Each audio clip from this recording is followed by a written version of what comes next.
Câmara e Senado impõem derrota esmagadora ao governo ao derrubar o decreto que aumenta o IOF, o Imposto sobre Operações Financeiras. Senado aprovou o aumento do número de 18 deputados federais no Brasil ao custo de R$150 milhões por ano.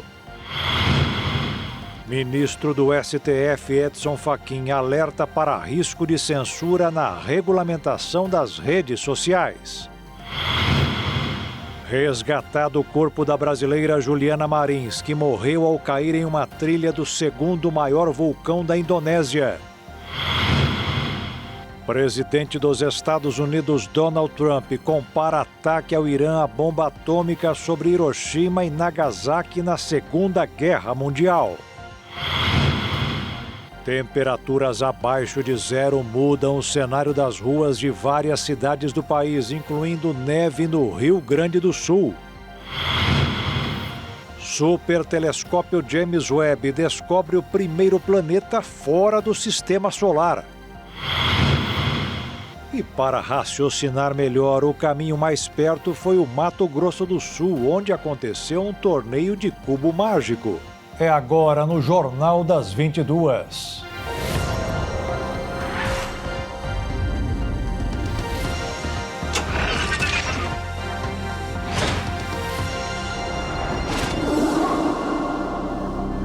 Olá, boa noite.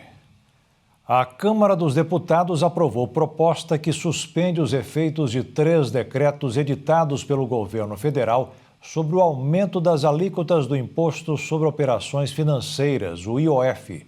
Foram 383 votos para a derrubada do texto presidencial e outros 98 a favor da manutenção dos 3 decretos.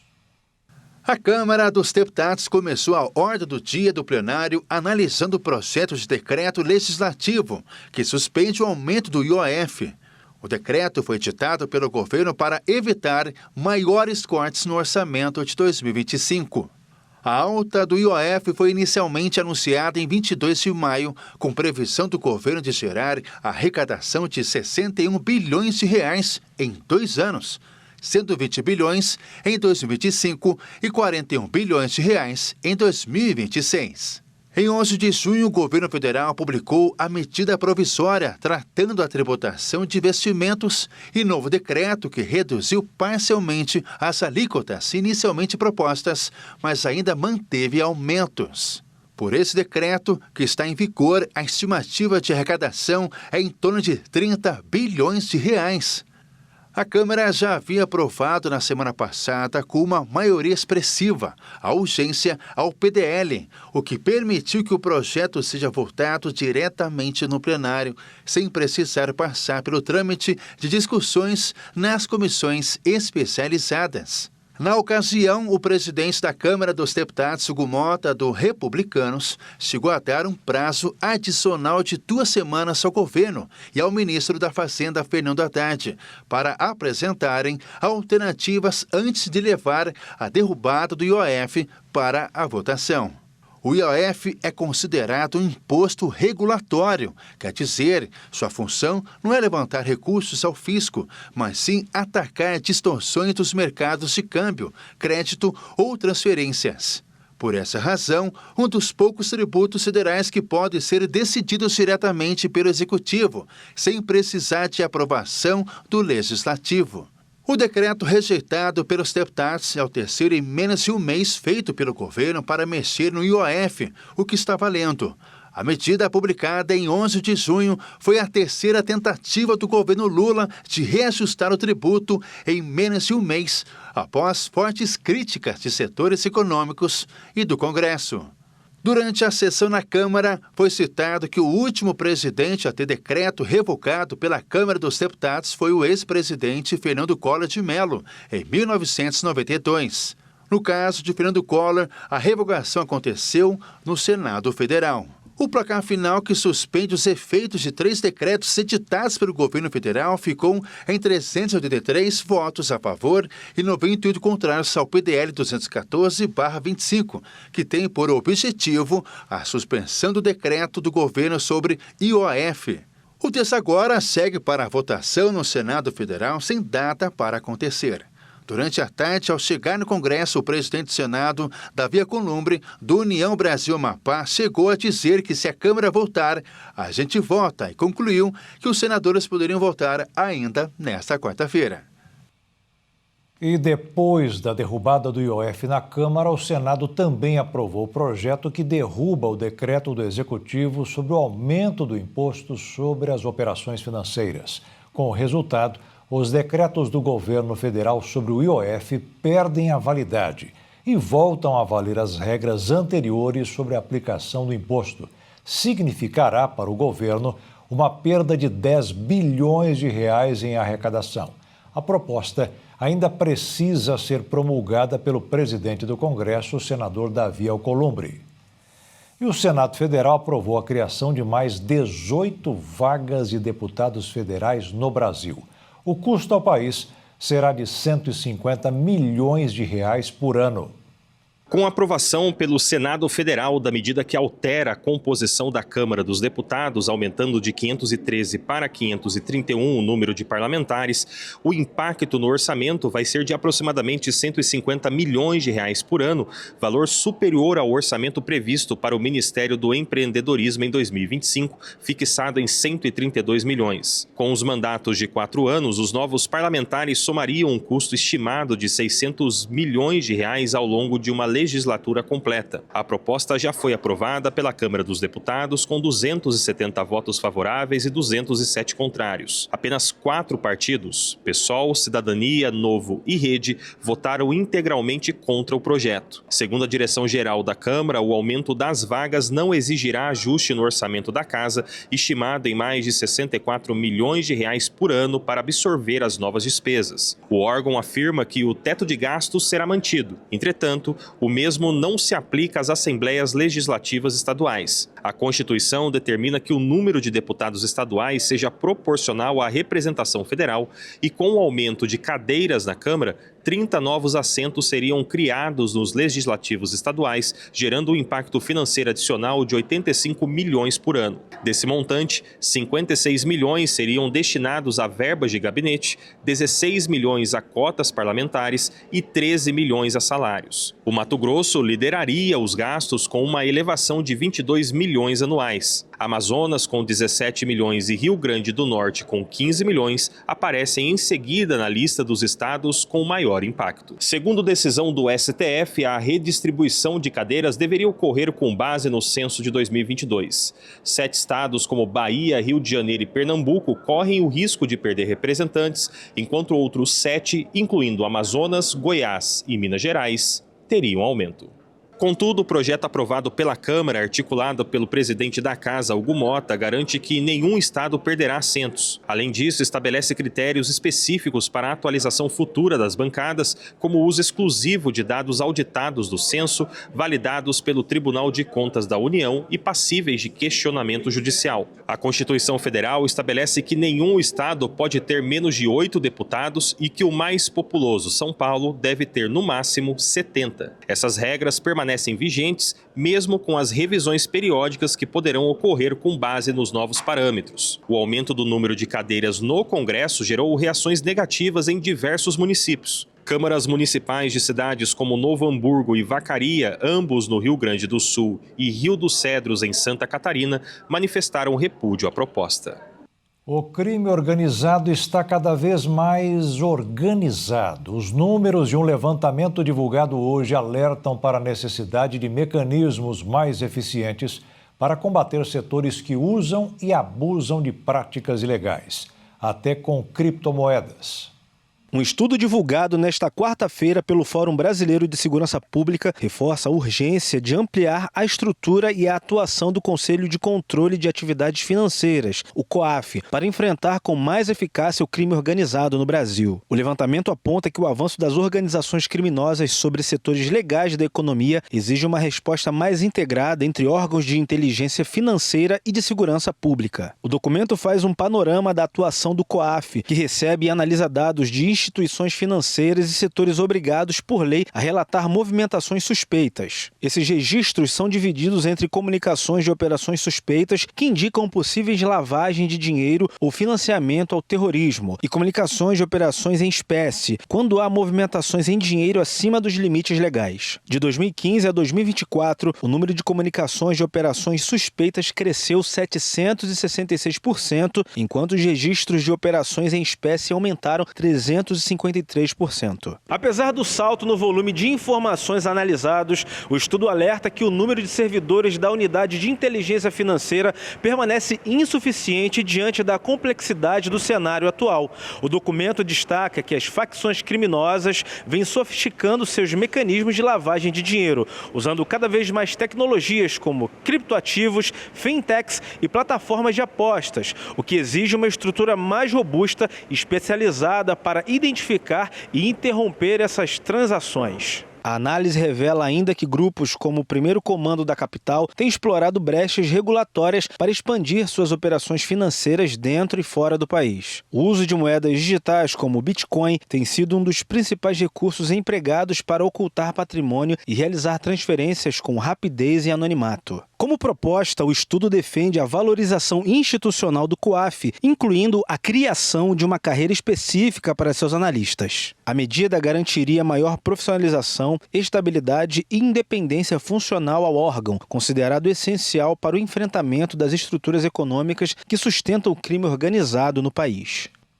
Em acordo inédito, Brasil e Itália planejam investigação conjunta para desarticular máfias e organizações criminosas que atuam nos dois países.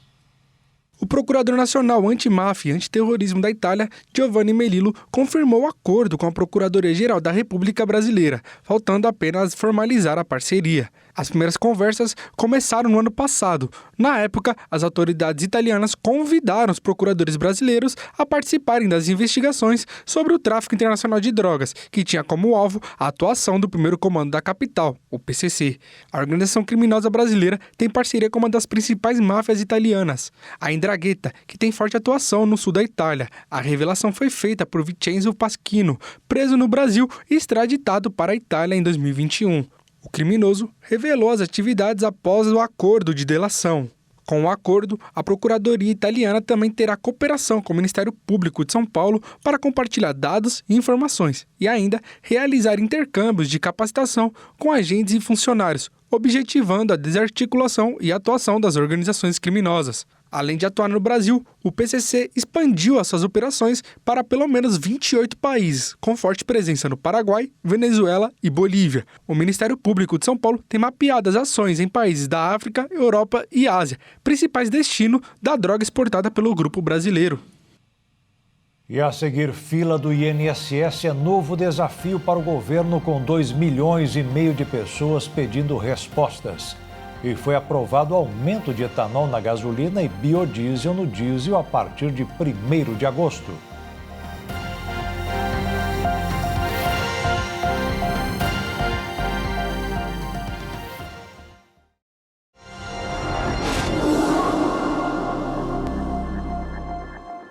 Um problema a mais para o governo resolver. A fila de pedidos de benefícios no INSS chegou a quase 2,5 milhões.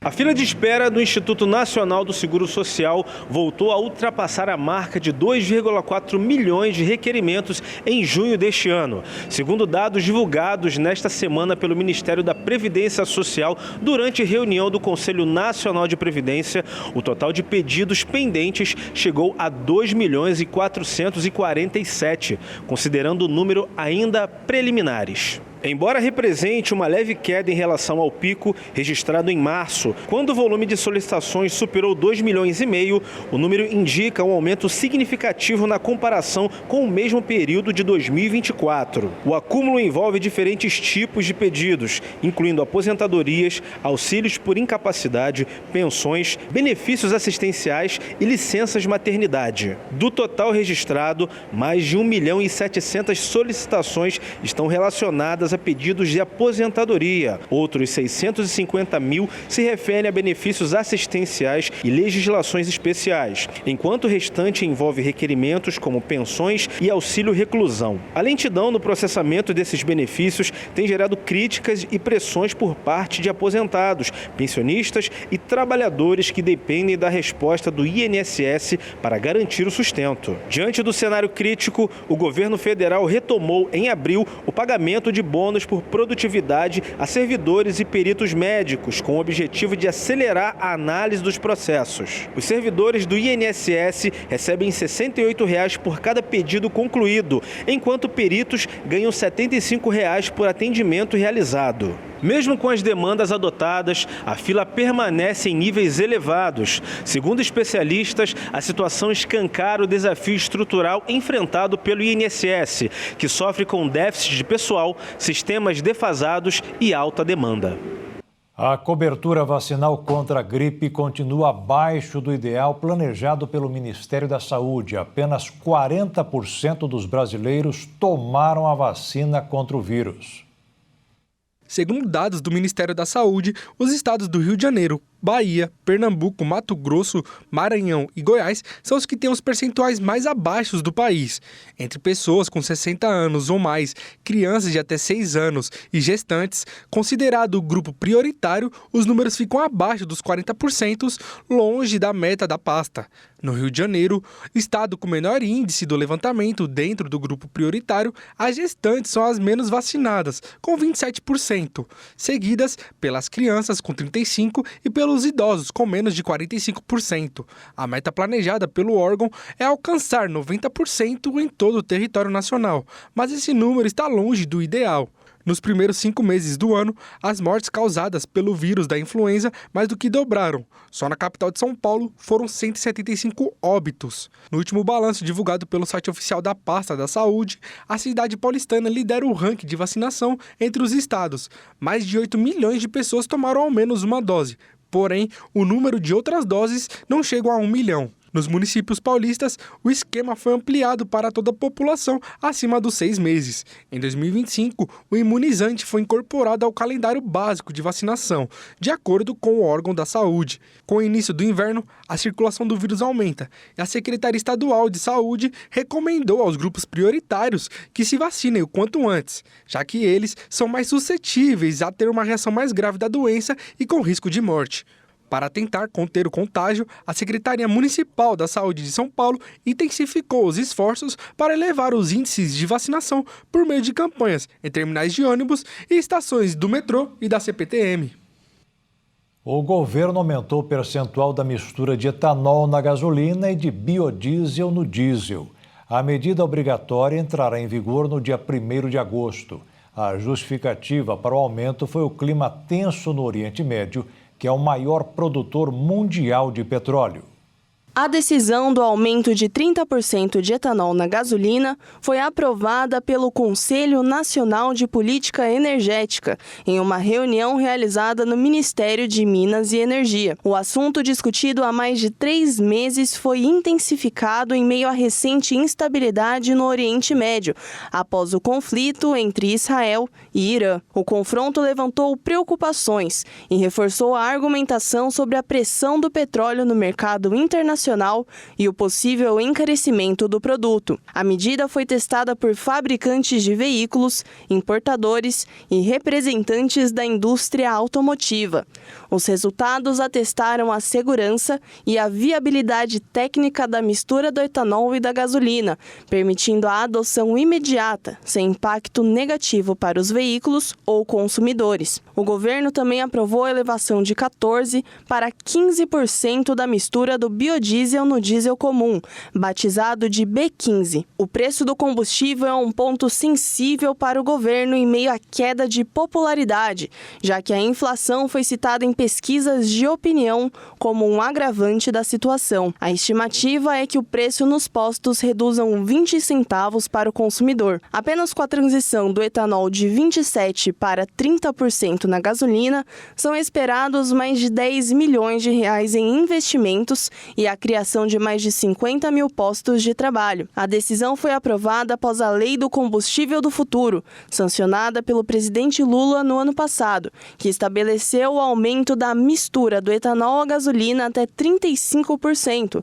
desde que haja viabilidade técnica para os veículos. Segundo o Ministério de Minas e Energia, a mudança no combustível ajudaria a tornar o país autossuficiente, reduzindo a dependência brasileira do petróleo e diminuindo a necessidade de importações. O B15 representa um avanço importante para a redução da emissão de gases do efeito estufa, além de fortalecer a produção nacional e desenvolvimento econômico no país.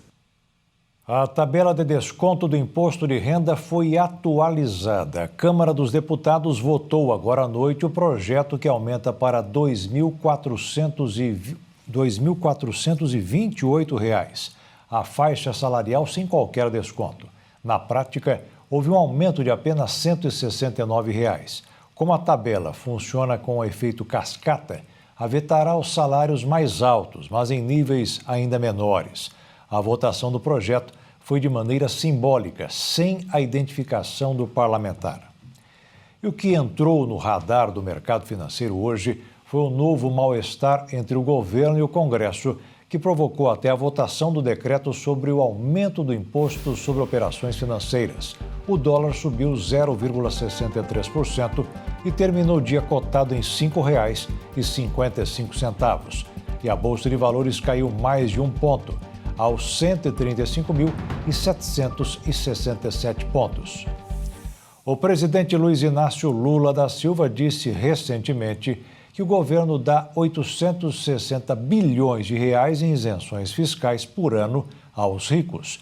Ele quis dizer às empresas, mas quem arrecada que a Receita Federal acaba de divulgar um número bem menor. Os benefícios tributários concedidos pela União devem alcançar 587 bilhões de reais em 2025, segundo projeções da Receita Federal.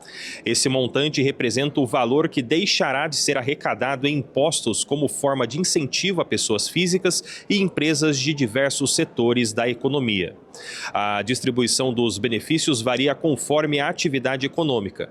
O setor de comércio e serviços responde pela maior fatia, com mais de 22% do total. Em seguida, aparecem saúde, com cerca de 17%, e agricultura, com mais de 16%.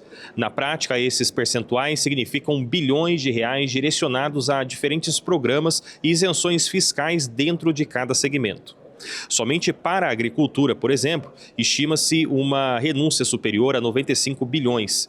Desse valor, 50 bilhões estão relacionados à desoneração da cesta básica, enquanto mais de 22 bilhões dizem respeito à exportação da produção rural.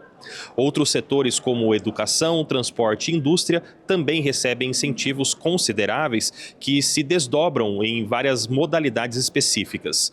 Em termos geográficos, a região Sudeste concentra metade de todos os benefícios concedidos pelo governo federal, o que reflete também a sua posição de liderança na arrecadação nacional de tributos. As demais regiões seguem na seguinte ordem: Sul, Nordeste, Norte e Centro-Oeste. A tendência é de crescimento dos valores renunciados nos próximos anos. De acordo com os dados da Lei de Diretrizes Orçamentárias, as renúncias fiscais devem alcançar 648 bilhões em 2026 e chegar até 706 bilhões em 2029.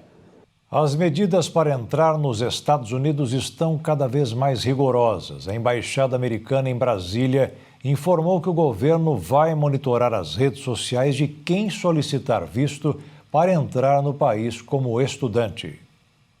O comunicado foi divulgado em meio a um contexto em que o governo do presidente Donald Trump tem anunciado medidas mais rígidas para a entrada de estrangeiros no país. Essa foi uma das promessas de campanha do atual mandatário.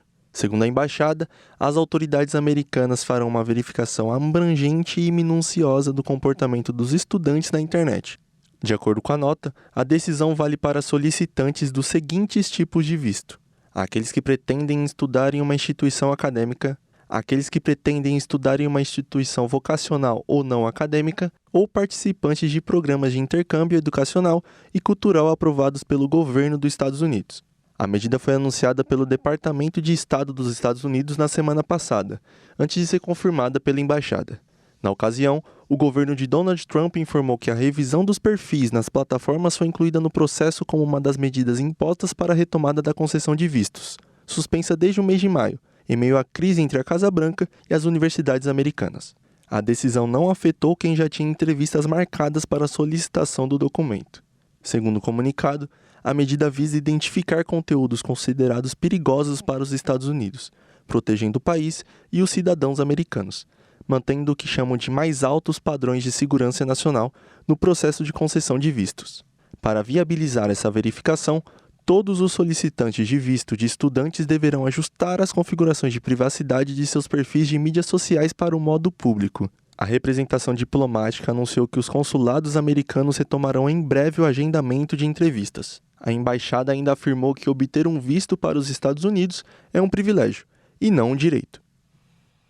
E a seguir, presidente dos Estados Unidos, Donald Trump, compara ataque ao Irã à bomba atômica sobre Hiroshima e Nagasaki na Segunda Guerra Mundial.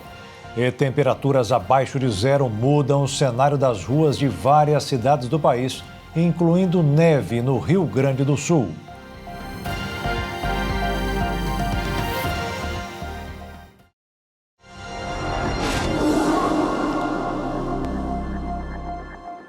O corpo da brasileira Juliana Marins foi resgatado hoje no Monte Rinjani, na Indonésia, nesta quarta-feira. Juliana, de 26 anos, caiu em uma trilha do segundo maior vulcão da Indonésia e ficou 4 dias esperando socorro.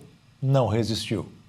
Devido às condições meteorológicas, a recuperação do corpo por meio aéreo foi descartada, segundo o chefe da Agência Nacional de Busca e Resgate da Indonésia. Para fazer o resgate, a equipe de socorristas trabalhou com um sistema de cordas e içamento. Manuel Marins, filho, reconheceu, nesta quarta-feira, o corpo da filha Juliana Marins, jovem brasileira que morreu após cair durante uma trilha no vulcão Monte Rinjani, na Indonésia. A informação foi confirmada pela Embaixada do Brasil em Jacarta. O corpo foi resgatado nesta quarta-feira e transportado em uma maca até uma base local. De lá, será encaminhado a um hospital, onde passará por exames que devem indicar a causa da morte e o tempo aproximado em que ocorreu. A única imagem registrada com vida da jovem foi captada por drones no primeiro dia de buscas, quando turistas a filmaram sentada e se movimentando. Logo depois da recuperação do corpo, a família da brasileira declarou em nota que irá buscar justiça, por considerar que a publicitária foi tratada com negligência. Desde o acidente, muitas pessoas apontaram que teria ocorrido uma falta de preparo das equipes de resgate, porque o equipamento usado teria sido inadequado e que a resposta foi lenta. A brasileira foi encontrada morta na terça-feira por um socorrista, a cerca de 600 metros de profundidade, de acordo com a Agência Nacional de Busca e Resgate do país. Juliana havia se acidentado na última sexta-feira. A brasileira participava de um passeio de 3 dias quando caiu em uma área de difícil acesso da montanha. Segundo as autoridades, desde então, várias tentativas de resgate foram realizadas, mas o terreno íngreme, a grande altitude e o mau tempo impediram o sucesso das operações. O presidente dos Estados Unidos, Donald Trump, comparou os ataques contra o Irã do fim de semana às bombas atômicas lançadas sobre Hiroshima e Nagasaki na Segunda Guerra Mundial. Trump insistiu que os bombardeios fizeram o programa nuclear de Teherã retroceder décadas. Segundo pessoas que tiveram acesso a um relatório preliminar do órgão e foram ouvidas pelos veículos, os ataques não eliminaram por completo as centrífugas nem as reservas de urânio enriquecido de Teherã, apenas bloquearam as entradas de algumas centrais, sem destruir as instalações subterrâneas. O republicano recebeu o apoio dos secretários de Estado Marco Rubio e de Defesa Pete Hegseth, que também lançaram dúvidas sobre a confiabilidade da avaliação da Agência de Inteligência de Defesa dos Estados Unidos. Os 3 criticaram as reportagens sobre o documento. Rubio afirmou que os responsáveis por compartilhá-lo haviam feito análises equivocadas. Já Israel tem uma postura mais comedida em relação à ofensiva.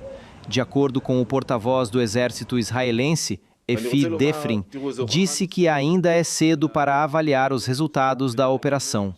Acredito que desferimos um duro golpe ao programa nuclear e também posso dizer que o atrasamos vários anos, declarou em uma entrevista coletiva nesta quarta. Trump se juntou à campanha militar israelense contra o Irã no último domingo, 9 dias após seu início. Os bombardeios atingiram 3 instalações nucleares-chave de Teherã, Natanz, Fordow e Isfahan. Segundo os Estados Unidos, o objetivo é desmantelar o programa nuclear iraniano, cujo objetivo é construir uma bomba atômica, segundo potências ocidentais. O governo do Irã nega. 2 dias depois, o republicano anunciou um cessar-fogo entre os dois países que se mostrou frágil nas horas seguintes, com acusações mútuas de violações. Mesmo assim, Trump afirmou nessa quarta que a trégua estava funcionando muito bem. O confronto mais letal entre as duas potências do Oriente Médio deixou pelo menos 610 mortos e mais de 4.700 feridos no Irã, segundo um balanço oficial do regime que só incluiria vítimas civis. Já em Israel, houve 28 mortos, segundo autoridades. As consequências do conflito ainda são incertas. Líderes de todo o mundo ainda temem que os ataques sejam retomados a qualquer momento. Os líderes da OTAN apoiaram nesta quarta-feira um aumento considerável nos gastos com defesa durante reunião da organização na Holanda. Os 32 países da Aliança Militar do Ocidente, com exceção da Espanha, se comprometeram a investir 5% de seus produtos internos brutos até 2035 em gastos de defesa, o que exigirá um minucioso monitoramento ano após ano. O encontro foi considerado uma vitória política do presidente dos Estados Unidos, Donald Trump. Em troca de ter a sua proposta aprovada, o republicano expressou seu compromisso inabalável de defender qualquer país membro em caso de ataque, como diz o Estatuto da Aliança Militar Ocidental. Considerado ambicioso e histórico, o aumento obrigará os membros europeus da Organização do Tratado do Atlântico Norte a gastarem muito mais em segurança e a multiplicar capacidades, cadências de fabricação e compras de armamentos. Após a cúpula, Trump declarou em entrevista coletiva que a decisão de aumentar drasticamente os gastos militares foi um grande sucesso e que a reunião foi fantástica. A Espanha, único país da organização intergovernamental que não aderiu ao acordo, disse que 2,1% do PIB de gastos com defesa são um volume suficiente e realista de investimentos. O primeiro-ministro Pedro Sánchez destacou que 5% seria desproporcional, podendo ameaçar o modelo social e forçar o país a aumentar os impostos. Cumplir com o 2% do Produto Interior Bruto em gasto em segurança e em defesa em Espanha, pero también una inversión que consideramos suficiente, realista y, lo que también es muy importante para España, compatible con nuestro modelo social, con nuestro estado del bienestar, con los compromisos internacionales y multilaterales que son fundamentales también para el desarrollo, la estabilidad y la prosperidad de España. Apesar de ter comemorado o resultado, Trump ameaçou punir a Espanha. Abre aspas. Acho isso terrível. Sabe, eles estão indo muito bem, e essa economia pode ser destruída se algo ruim acontecer. Disse acrescentando que a Espanha obteria um acordo comercial mais rigoroso dos Estados Unidos do que outros países da União Europeia. Em uma declaração com 5 parágrafos, a OTAN endossou a meta de maiores gastos com defesa, uma resposta não apenas a Trump, mas também aos temores dos europeus de que a Rússia represente uma ameaça crescente à segurança após a invasão da Ucrânia em 2022. A Ucrânia, cujo presidente Volodymyr Zelensky estava em Haia, não participou de algumas reuniões. Foi citado 2 vezes em uma mesma frase, no trecho em que os países reafirmam um compromisso com a defesa coletiva, conforme consagrado no artigo 5 do Tratado de Washington, que um ataque a um é um ataque a todos. Convidado a esclarecer a sua posição sobre o artigo 5 após recentes comentários ambíguos, Trump disse, abre aspas, eu apoio isso. É por isso que estou aqui. Se não apoiasse, não estaria aqui. Fecha aspas.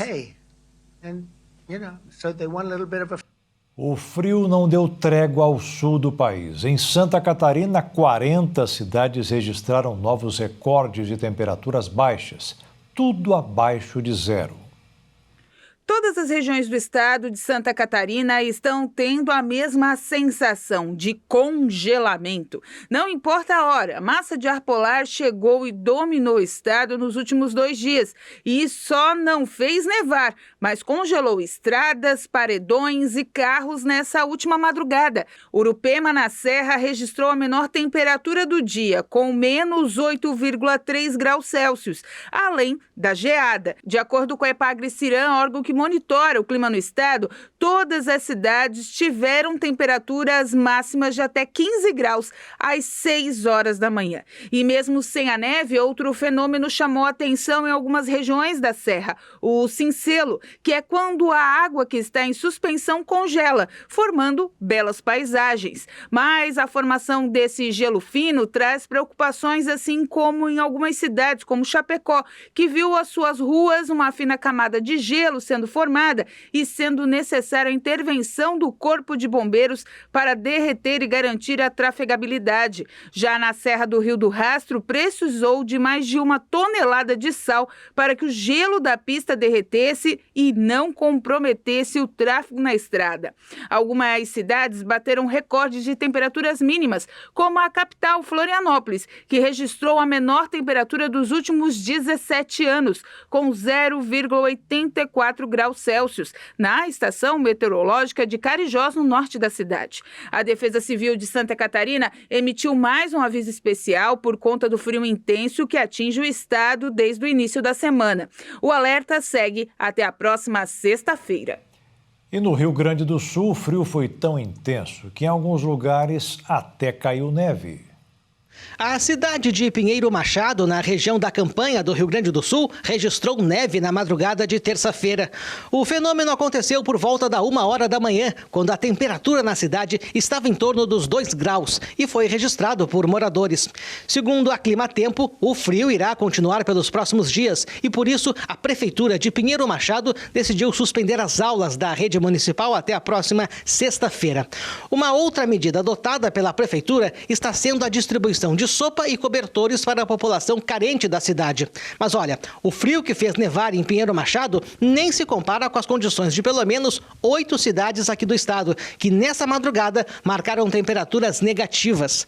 A cidade de Vacaria, na região norte do estado, foi, segundo a Climatempo, quem teve a menor temperatura no Rio Grande do Sul. Foram menos 3,6 graus, com a sensação térmica de menos 9,7. Como se diz aqui no sul, foi frio de Renguacusco. E a seguir, ministro do STF, Edson Fachin, alerta para risco de censura na regulamentação das redes sociais. E o supertelescópio James Webb descobre o primeiro planeta fora do sistema solar.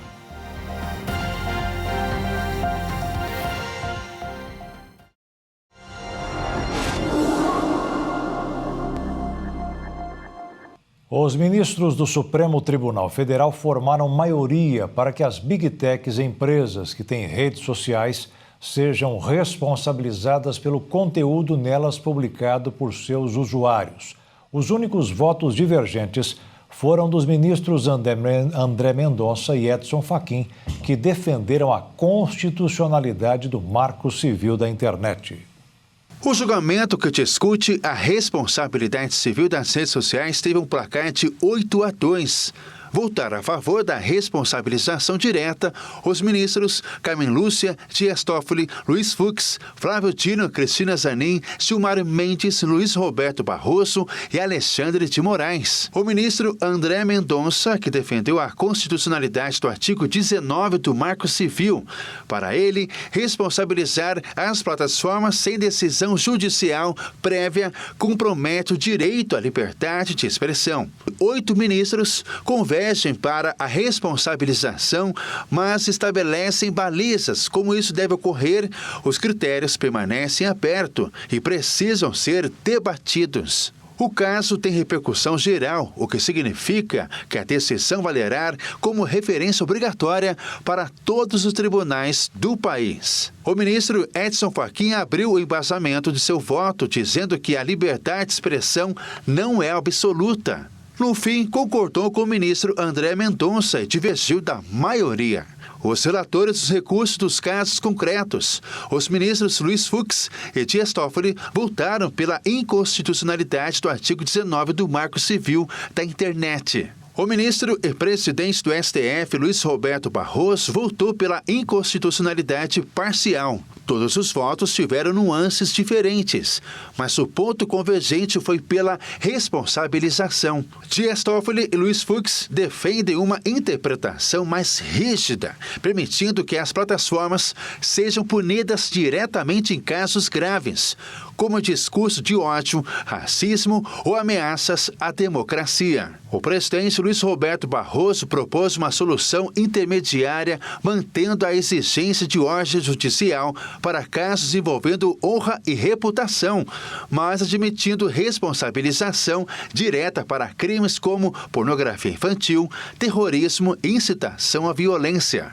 O ministro André Mendonça defendeu a necessidade de aumentar mecanismos que auxiliam o controle em relação a publicações potencialmente ilegais, sem atribuir responsabilidade direta às plataformas pelo conteúdo gerado por seus usuários. Para ele, a proposta defende que as próprias plataformas adotem mecanismos internos de moderação, a chamada autorregulação, mas sob supervisão do Estado, que teria um papel fiscalizador para garantir o cumprimento de diretrizes. A votação foi suspensa quando faltava apenas o voto do ministro Nunes Marques, que deve se manifestar nesta quinta, quando também deverão ser fixados parâmetros para essa responsabilização. A conclusão do julgamento está prevista para as próximas sessões, mas ainda não há uma data certa para a proclamação do resultado final. A Polícia Federal deflagrou na manhã desta quarta-feira a Operação Pátria Alugada. O objetivo foi impedir as ações de um grupo de estrangeiros que promovia falsos casamentos. Com isso, conseguiam o Registro Nacional de Estrangeiro, que garante a permanência no país. De acordo com a Polícia Federal, um advogado é o principal alvo do esquema. As investigações foram iniciadas em 2024, quando policiais da Delegacia de Polícia de Imigração identificaram fraude em protocolos de autorização de residência permanente, usados por estrangeiros para obter benefícios migratórios de forma indevida. Após a confirmação das suspeitas, foi constatado que o grupo de estrangeiros visava obter o Registro Nacional de Estrangeiro e regularizar a situação migratória no país por meio de uniões estáveis fictícias, nas quais mulheres recebiam pagamentos para simular vínculos afetivos inexistentes com os envolvidos. A prática se enquadra na modalidade reunião familiar. A Polícia Federal esteve na casa do criminoso, no bairro da Glória, zona sul do Rio, e os agentes federais cumpriram um mandado de busca e apreensão. Os investigados responderão por falsificação de documento público, falsificação de documento particular, falsidade ideológica e o uso de documento falso. Um supertelescópio espacial fez uma descoberta histórica ao capturar pela primeira vez a imagem direta de um planeta fora do nosso sistema solar. No estudo, os cientistas relataram que o supertelescópio James Webb conseguiu fotografar diretamente o planeta TWA-7b. O observatório foi valorizado por ter feito algo extremamente difícil de fazer: captar imagem mesmo com o planeta orbitando em uma estrela. Além disso, Webb localizou o corpo celeste em um disco cheio de rochas e poeira ao redor da estrela jovem. Descobriu que ele está cercado por detritos espaciais onde futuros planetas ainda estão se formando. Para resolver o problema do ofuscamento, os cientistas usaram uma técnica especial que envolveu a utilização da placa circular, posicionada no foco do telescópio. Com o aparelho, eles conseguiram tapar artificialmente a luz da estrela, como se fosse um eclipse artificial. Com isso, conseguiram enxergar o que estava ao redor da estrela.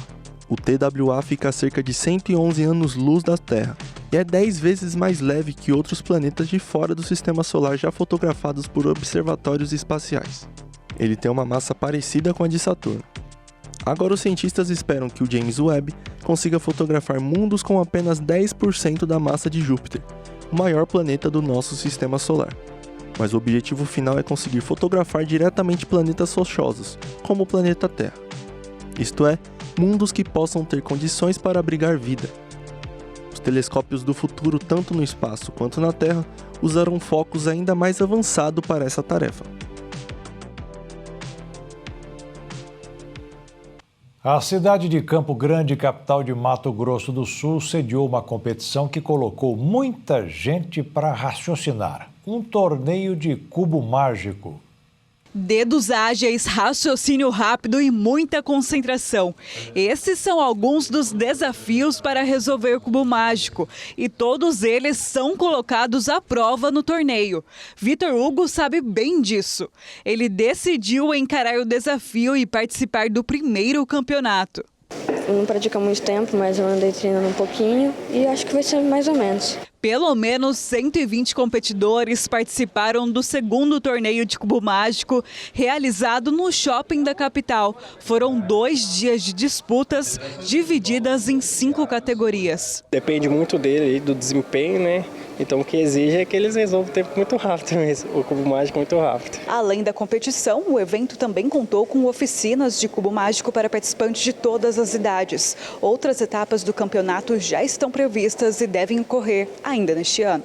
Os vencedores recebem medalhas, troféus e novos cubos mágicos. Mas para muitos a competição vai além do pódio. Fábio Bini é um dos apaixonados pelo desafio. Coleciona cubos há 17 anos. A coleção dele já passa de 5.800 modelos, de diferentes cores, tamanhos e mecanismos. Todo dia eu pesquiso modelos diferentes, porque existem os modelos que são fabricados, todo momento tem alguma coisa nova sendo inventada, mecanismos diferentes e tal. Tem cubos que foram inventados lá atrás, né, anos atrás, e que não fabricam mais. Esses aí ficam mais raros, e aí tem que pagar um pouquinho mais neles para conseguir. E quando a pergunta é se ele venderia algum dos cubos da coleção, a resposta vem sem pensar 2 vezes. Eu não vendo não, não, porque a minha coleção é basicamente um museu particular, né? Eu gosto de manter os modelos todos que foram inventados, você tem um catálogo de todos os que eu tenho na coleção, tudo catalogado, e também aqueles que eu não tenho para eu conseguir tentar buscar para encontrar. E o Jornal das 22 termina aqui. Uma boa noite para você e fique na paz. Tchau.